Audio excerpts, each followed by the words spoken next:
Hello everyone and welcome to the final game of the World Chess Championship. We've had 14 games of Classical Chess, then we had 3 games of Rapid, and this is the 4th game of Rapid. If this ends in a draw, then we go into Blitz tiebreaks, but as some of you have probably already heard, it might not go to Blitz. So let's check out what happened here. Nepo has the white pieces and he opens with pawn to e4. And again, we have the real opus. We have e5, knight to f3, knight to c6, bishop to b5, and now, of course, going for a6, Morphy's defense, bishop to a4, we have knight to f6, castles, and bishop to e7. So, all standard stuff here, nothing new. d3, again, avoiding the marshal, and now pawn to b5, challenging the bishop, bishop to b3, d6, and now pawn to a4. So, repeating of game 2 of the Rapids, we have bishop to d7, and now pawn to h3. We have castles, and now bishop to e3. We have knight to a5, now going after the bishop, bishop to a2, and now b captures on a4. So we've already seen this in game 2 of the Rapids, and for those of you who are wondering why I skipped showing game 3, it was a snooze fest, you know, players just developed some pieces, agreed to a draw, and moved on to game 4, so now we are in game 4. And in game 2, bishop to d2 was played by Nepo, which was very scary, but here he just continues with knight to c3, we have rook to b8, and now bishop to b1. It looks like a silly square to put the bishop to, but Nepo has very good plans for it. We have queen to e8, now sort of guarding the a4 pawn, but just pawn to b3, and here Nepo shows that you can't really capture on b3 because the knight on a5 would be hanging. So here just a c5 by Ding. Knight captures on a4, and now knight back to c6. And the situation on the clock is 24 minutes for Nepo and 20 minutes for Ding. And we have knight back to c3. We have pawn to a5 by Ding, and now knight to d2. We have bishop to e6, and now knight to c4, just putting a knight on a beautiful square here, and the Ding strikes in the center with pawn to d5. We have e captures on d5, knight captures on d5, and now bishop back to d2. You could also consider capturing here, let's say knight captures, bishop captures, and something like pawn to f3, but Nepo decides to put the bishop on d2, like he did in game 2 of the Rapids. So here, knight captures on c3. There was a really fun line with knight to f4, and then if bishop captures on f4, you're going to capture on f4, but now you don't really have the option of allowing bishop to f6, so you really need to move the knight. You don't have time to pick up the a5 pawn, so you need to move the knight, and only after bishop to d5 or something you will play pawn to f3, and again you get a really funny position, but one could only prefer black here. So that's why Ding decided to go knight captures on c3 instead, bishop captures on c3, and the bishop captures on c4. We have b captures on c4, and now bishop to d8, as this line is a bit easier to calculate, so that's why Ding went for this one.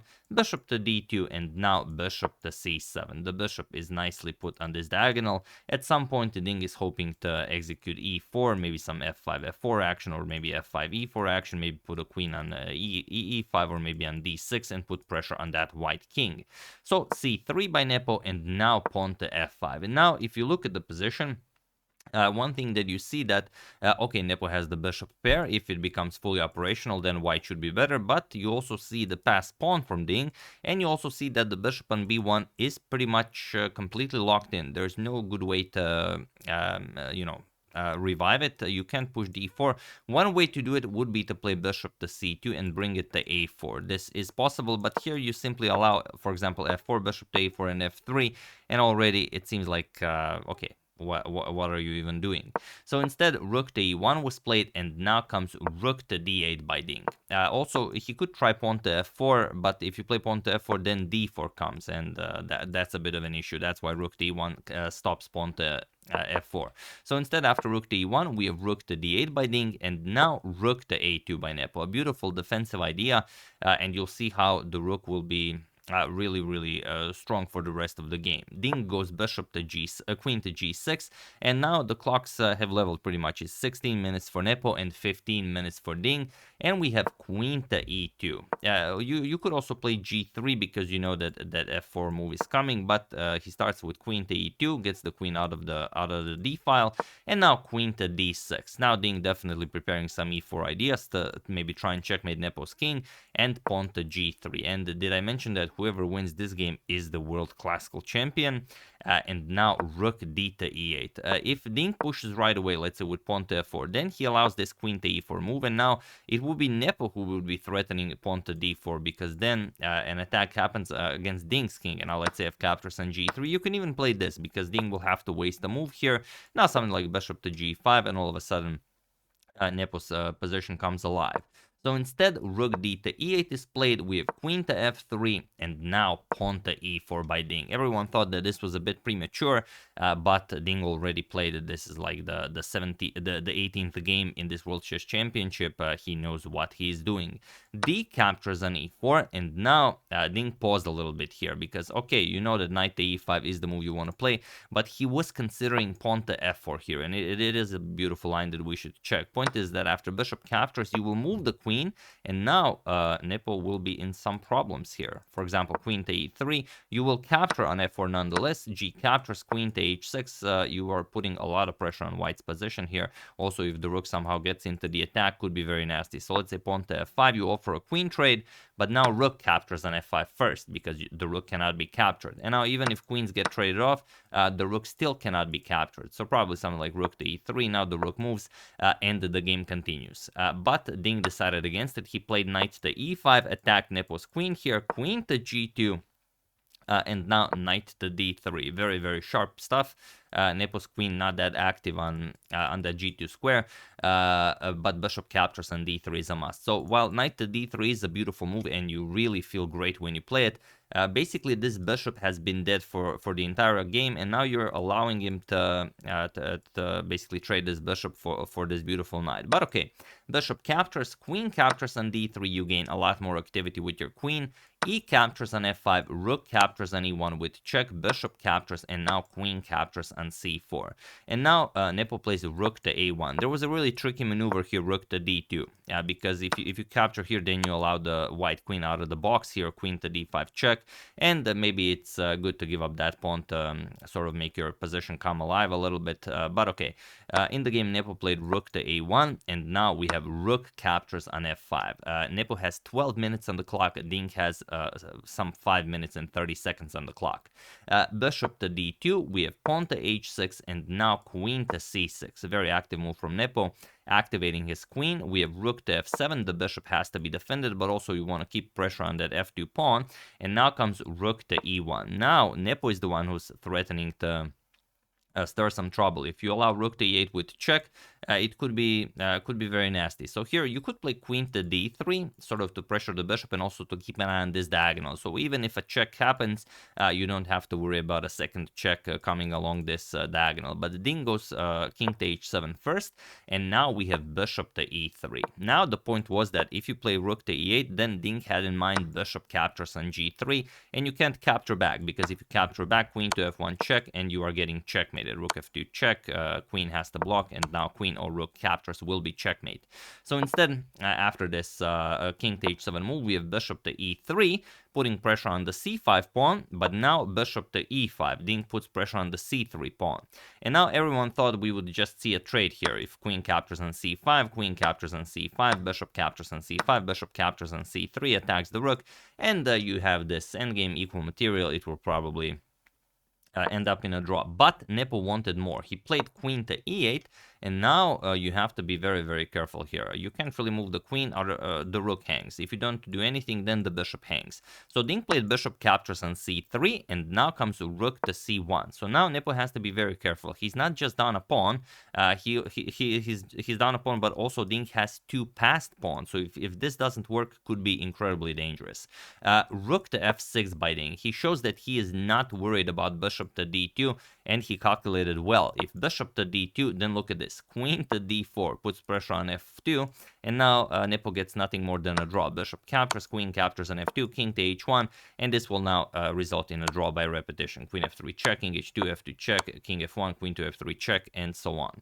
So after rook to f6, Nepo played queen to d7 to keep the tension, keep the game going. Now comes queen to e2 by Ding. Beautiful spot by Ding, saying that if you capture my bishop, I'm going to play queen e1 check and capture the rook here. This seemed like all you know, simple tactics, but players were extremely low on time here.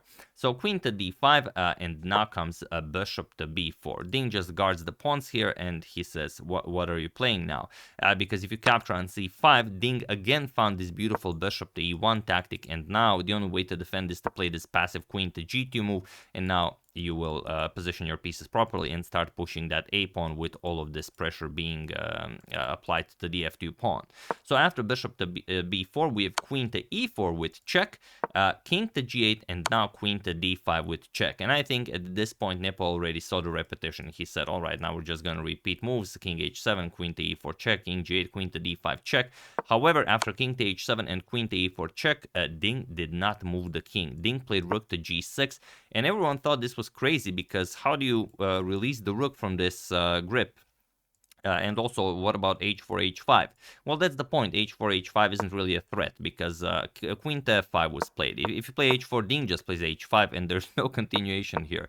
So Nepo played queen to f5, now putting more pressure on that c5 pawn, but now Ding plays pawn to c4. He just starts pushing his passed pawn. And here we have pawn to h4 by Nepo. Queen to f4 was still sort of an attempt at fighting, but after h4, the position is now winning for Ding. So I'm even going to give you a chance to win the game for Ding. Feel free to pause the video and win the game. Find the absolute best move for Ding while I give you a couple of seconds.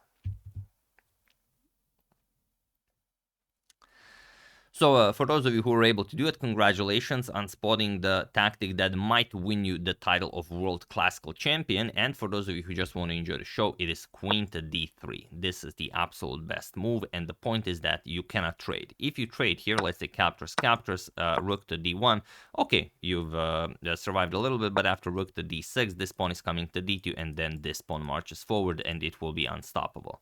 So after queen to d3, Nepo played queen to f3, but now comes rook to f6, attacking the queen here, queen to g4, and now pawn to c3. Ding's pawns are marching forward. We have rook to d1 attacking the queen, now queen to g6, beautiful. And again, you can't trade queens, and if you play something like queen to c8, which was played in the game, you could also try queen to c4, doesn't really matter. The rook is coming to c6 and will help with the advancement of the c pawn. So queen to c8 was played, now comes rook to c6, we have queen to a8, and now Nepo sort of sets a little trap here for Ding, because if Ding continues with c2, then this was what Nepo had in mind. Rook to c1, and after bishop to a3, he had in mind rook to e1. And if now c1 queen, he had in mind bishop captures, and after rook captures, and bishop captures, he will play queen captures on a5, and okay, he will be down a piece, but he will probably draw this. So Ding said, nope, I'm not even allowing that. He played rook to d6, and now we have rook captures on d6, queen captures on d6, and queen to e4 with check. We have queen to g6 now stopping, and queen to c4. We have queen to b1 with check, king to h2, and now pawn to a4. Ding now continues to push his past a pawn, bishop to d4, and now even pawn to a3. So offering the pawn on c3, and there was a way for Nepo to play a wonderful move here. Bishop captures on g7 would go a long way, because after king captures and queen to d4 check, there's no way for the black king to get out of checks. But I think Nepo was still actually trying to win this game here, even maybe. Queen to c7 was played, and now Ding just goes back with queen to g6. Now his king is safe, and he can continue pushing the pawns. Now, the problem is if you capture on c3, then look at this. Bishop captures, queen captures, and after pawn to a2, yes, you are guarding the queening square, but there's queen to, after any move that white makes, there's queen to b1, and there's no defense against queening the pawn, and you have no checks as the black queen nicely controls this diagonal. So queen to c4 was played, now comes pawn to c2, the pawn is nicely defended here, bishop to e3, but now bishop to d6, there's no way out of this. King to g2, both players were now below the 1 minute mark, and now comes pawn to h5 by Ding. King to f1, we have bishop to e5, leaving Jan with no counterplay, pawn to g4, Jan now has to go all out, or otherwise he can just resign. H captures on g4, we have h5, and now queen to f5, of course not allowing Jan to grab the c2 pawn, queen to d5, and now pawn to g3 even. Jan's position is now falling apart, as are his dreams of becoming world classical champion. Pawn to f4, we have pawn to a2, we have queen captures on a2. Nepo knew now, he made a really sad face, looked the other way, and he, came to terms with the fact that he will not be becoming world champion. He grabbed the pawn. Ding played bishop captures on f4, and it was in this position on move 68 that Jan Nepomniachtchi resigned the game. And after 4 rapid games, it is Ding Liren who has become world classical champion, and that's it. This is the end of an era. Magnus held the title for 11 years, but now it is Ding's time. Ding is now world classical champion, and we'll see what happens next in the world of chess. So it was an absolutely incredible match. I mean, everyone thought that, okay, Jan is just too strong. Ding is losing too much in classical. Then Ding always bounced back. Then Jan took the lead again. Then Ding bounced back. Then Jan took the lead again. Ding bounced back, and then, in the rapids, you've seen what happened here. So okay, you could argue once again that a world classical champion was decided in rapid chess, and even if this game was drawn, that a world classical champion would be decided in blitz chess even. But no, the world classical champion was decided over the course of a whole month, over the course of 14 classical games and 4 rapid games. So that's basically, so okay, so maybe it's not the clean classical champion, but what we get here is a universal world champion of the sort, if you will. So yeah, here you resign because you're getting checkmated whatever you play. Let's say you try sidestepping, just bishop captures on e3, and that's it. You remove the defender of the c1 square, you get another queen. Next move you get checkmated, and that's it. Regardless of what you play, everything ends with checkmate here.